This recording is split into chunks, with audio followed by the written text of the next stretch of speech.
On va commencer tranquillement. Tout est parti d'une image fixe, c'est ça, hein? Vous voulez dire le film? Oui. Comment cette première photographie a-t-elle évolué jusqu'à devenir un film documentaire? C'est pas vraiment parti d'une image fixe, c'est plutôt parti de la trouvaille d'un quartz au Mont Blanc. Et en fait, je devais déjà faire un film par contrat sur le Mont Blanc. Et il se trouve qu'après, on a fait ce film. Enfin, on a déplié ce film et cette recherche autour d'un quartz alpin. Avec l'université de Grenoble, à partir du moment où on a su qu'on pouvait analyser le quartz et tirer de lui des informations et de la data, on avait la possibilité en fait d'interroger cette idée de langage minéral. Mais c'est entre la science et l'art. C'est un peu entre la science et l'art, ouais. Et pourquoi? Pourquoi? Oui. Qu'est-ce qui vous science... attire dans cette zone alors? Dans la science? La science et l'art. La science est pas quelque chose qui m'attire par sujet. C'était un moyen comme un autre, et il n'y a pas que celui-là dans le film de produire une question en fait autour du sujet. Il y a d'autres moyens qui sont explicités dans le film qui sont plus métaphysiques. C'est une forme d'assemblée en fait de voix constituantes autour du même objet qui est le quartz. J'ai vu le film et on croyait que le temps s'était figé parfois. Ouais. Et comment travaillez-vous cette lenteur? La lenteur, elle est un peu imposée par le sujet du film. Le temps minéral, c'est très long, et donc du coup aussi, peut-être que ça s'est fait aussi comme ça, c'est-à-dire que il faut pouvoir répéter le process. Les process de questionnement, et du coup c'est par cette lenteur qu'émerge, j'imagine, peut-être quelque chose. Ça dit aussi l'attente de réponse, l'espérance d'une réponse aussi peut-être. Les quartz, hein? Vous travaillez à partir d'un quartz ou plusieurs quartz? Un seul. Un seul? Ouais. Et vous filmez à partir de là, et ce quartz paraît presque vivant, respirant en même temps. Et donc, vous avez une relation quand même personnelle avec ce quartz-là? Avec le minéral? Oui. Non, il m'a rien dit en particulier, lui. Et non, j'ai pas de relation personnelle au minéral. C'est plus que, on va dire que dans mon travail, c'est plus une relation avec l'idée de l'absence de réponse, ou de l'invisible, ou de l'inquantifiable. Et donc, en fait, en lisant une autrice qui était une autrice de science-fiction, qui est Ursula Le Guin, qui parle du langage minéral comme la dernière frontière du langage, comme celle la plus inaccessible. Il se trouve que ça coïncidait avec cette trouvaille d'un quartz au Mont Blanc qui était peut-être... c'était au départ pas le même projet, et du coup, voilà. Et j'ai utilisé ce quartz qui effectivement qui a cette forme un peu allongée aussi, comme une forme de relais entre les différents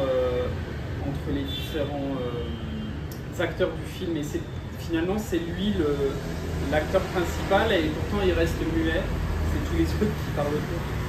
Mais il y a une grande précision, je vois, documentaire. Oui, peut-être. Pourquoi? Vous trouvez qu'il y a une grande précision documentaire? Je sais pas, moi, s'il y a une grande précision documentaire. En tout cas, il y a l'idée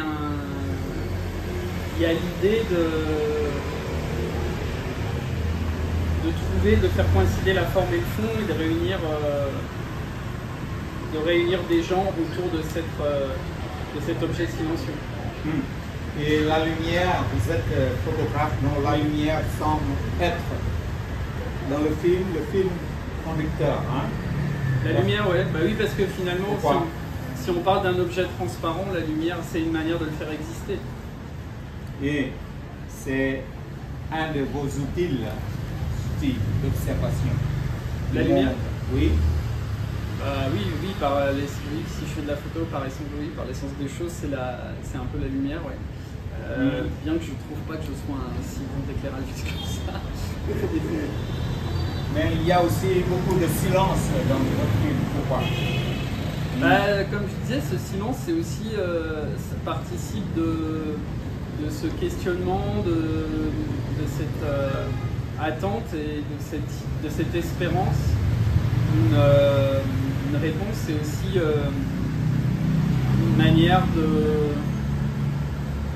de générer peut-être de l'espace de pensée aussi pour le spectateur. Et ouais, c'est pas trop chargé, il y a beaucoup de choses à dire autour de ça. Et cet objet. Mais... vous avez collaboré avec des chercheurs ou non? Oui, avec l'Institut de recherche, avec, comment il s'appelle j'ai un trou. Oui, avec l'Université de Grenoble. Et ISTER, l'Institut de Sciences de la Terre. Sciences de la Terre de Grenoble. De Grenoble. Ok. Et est-ce que vous voyez, j'ai vu dans votre film une réalité, c'est qu'il y a une partie de l'imaginaire. C'est ça, hein? Oui, forcément, parce que en fait, le film est un peu divisé avec des... je sais pas si c'est de l'imaginaire, mais en tout cas, le côté prospectif nous permet d'imaginer des mondes... nous permet d'imaginer des possibilités, en fait, de cette communication, en fait, qui est quand même un point lointain dans l'histoire du langage. Peut-être que ça va arriver, peut-être pas. Et il y a, en tout cas, disons, la part fictionnelle, je ne sais pas si c'est si fictionnel, mais ça se dégage aussi par le fait que, pour moi, les personnages du film sont un peu divisés de manière temporelle. C'est-à-dire que les scientifiques sont vraiment purement dans le présent, ils sont en train d'expérimenter et ils sont certes dans l'attente d'un résultat, mais qui dans ce cas présent est plus un geste scientifique qu'une expérience scientifique. C'est-à-dire on utilise des outils, mais en sachant très bien qu'on n'a pas encore la perception, notre perception n'est pas assez aiguisée, on n'a pas les outils qui nous permettent d'aller voir plus loin. Et du coup, en fait, il y a des personnages qui sont uniquement dans le présent, mais il y a aussi des personnages qui, eux, sont déjà dans une communication, eux le revendiquent avec le minéral. Donc déjà, ils sont déjà dans une perception future, plus dans une perception passéiste, qui serait celle des mineurs, où on extrait, où on est acteur de l'anthropocène, où on provoque l'évolution finalement. Et si vous devriez condenser ce film en une seule image, ou un mot, ou une phrase, que choisirez-vous? C'est marrant, je l'ai noté, c'est une citation c'est un peu une citation qui a été à la base du film, qui est une citation d'un poète écrivain qui s'appelle John Berger, qui est un Américain, qui parle de la traduction, qui dit que la véritable traduction n'est pas une affaire binaire entre deux langues, mais une affaire triangulaire. Que le troisième point du triangle est ce qui se cache derrière les mots du texte original avant sa rédaction. Et donc la vraie traduction exige un retour au préverbal. Et il y a cette idée-là. Et c'est pour ça que nous on utilise dans le film la musique, qui est le point culminant du film. Comme un langage poétique qui atteindrait plus facilement le point. Et votre résidence ici, c'est pour combien de temps? C'était un mois là, puisque je finis là au Vietnam, et ça se poursuit un mois et demi au Cambodge. Et vous allez faire quoi? Un film encore ou non, des photos? je fais des photos sur on va dire, la possibilité de l'identité du fleuve Mékong, de lui donner une identité. Alors une identité qui peut avoir plein de formes. Il y a un grand débat en France en ce moment sur l'identité juridique des fleuves qui existe déjà en Nouvelle-Zélande.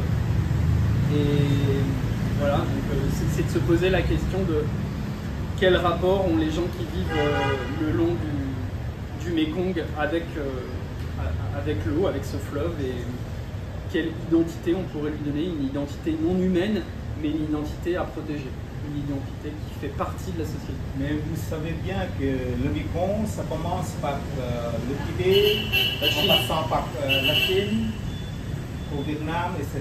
C'est aussi le problème, c'est-à-dire que c'est pas un fleuve qui traverse qu'un seul pays, c'est un fleuve qui en traverse 5 ou 6, je crois. Oui, et aujourd'hui, on sait que, ne cesse que au niveau politique, dans la réunion des pays autour de ce fleuve-là, il y a cette assemblée du Mékong qui s'appelle, j'oublie le nom là tout de suite, qui réunit, je crois, 5 pays. Mais il y en a 2 qui sont observateurs, et c'est bizarrement la Chine et la Birmanie qui ne veulent pas entrer en conversation avec les autres, mais parce que je pense qu'ils ont des intérêts aussi à ne pas entrer en conversation. Et alors comment vous allez faire ça? C'est centré sur le Vietnam et le Cambodge uniquement? Pour le moment, oui. Pour le moment, oui. Vous avez l'intention de prolonger votre projet ou comment? De le prolonger, oui, en tout cas de le prolonger au Vietnam et au Cambodge, ça c'est sûr. Et non, j'ai pas forcément envie d'aller en Chine photographier les barrages. Ma photographie, elle n'est pas dans une forme de conciliation avec les architectures, on va dire, d'oppression. Si on parle finalement d'entité, ce qui oppresse le fleuve, c'est aussi ces barrages. Donc c'est en bas. C'est plutôt en bas, ouais. En bas du fleuve. Ouais. En bas, mais aussi en haut finalement, puisqu'on sait que la mer reflue de plus en plus, les eaux salées refluent de plus en plus dans le Mékong, donc on peut aussi prendre le problème à l'inverse. Ah bon, c'est une bonne idée ça. Voilà. Vous allez faire combien de photos? Vous allez présenter ça à Paris ou comment? Il y a une exposition qui est prévue à Phnom Penh, pendant le photo Phnom Penh, et après il y a... C'est aussi bien parce que ça fait circuler les images entre les deux pays. On sait que la circulation des images entre ces deux pays-là, elle est compliquée. Enfin, entre le Vietnam, je dis ces deux pays-là, mais entre le Vietnam et le Cambodge. Et après, oui, possiblement, j'aimerais peut-être faire un travail un peu plus d'ampleur. Ça nécessite que je revienne plus tard. Ah, et comment? Et ça dure combien de temps? Comment? Le projet, là. 1 mois ici et 1 mois et demi. 1 mois et demi au Cambodge. C'est tout. C'est tout. 2 mois et demi. Ouais. Comme en résidence. Oui, c'est l'amorce d'un travail qui est à prolonger plus tard. Ah, donc vous allez revenir pour travailler là-dessus encore une fois. Ouais. Comment? Et qui va financer ça? C'est moi. Moi. C'est bien. C'est bon. On vous attend, donc je peux pas vous... Merci beaucoup pour cet entretien un peu bref, mais c'est très bien. Merci beaucoup. Est-ce qu'on peut se revoir quelque part? Quand? Après, je vais demain au Cambodge, mais je vais revenir dans 1 mois. Donc envoyez-moi votre mail, notez-moi votre mail et puis... Ok, bon, on va. Et notez aussi le nom de l'écrivain anglais, là. Ouais. C'est où? Ici, là. Ouais. J'étais plutôt, mais je suis toujours une journaliste. D'accord. Je faisais dans le temps l'école de Lille. Ah. Presque de Lille.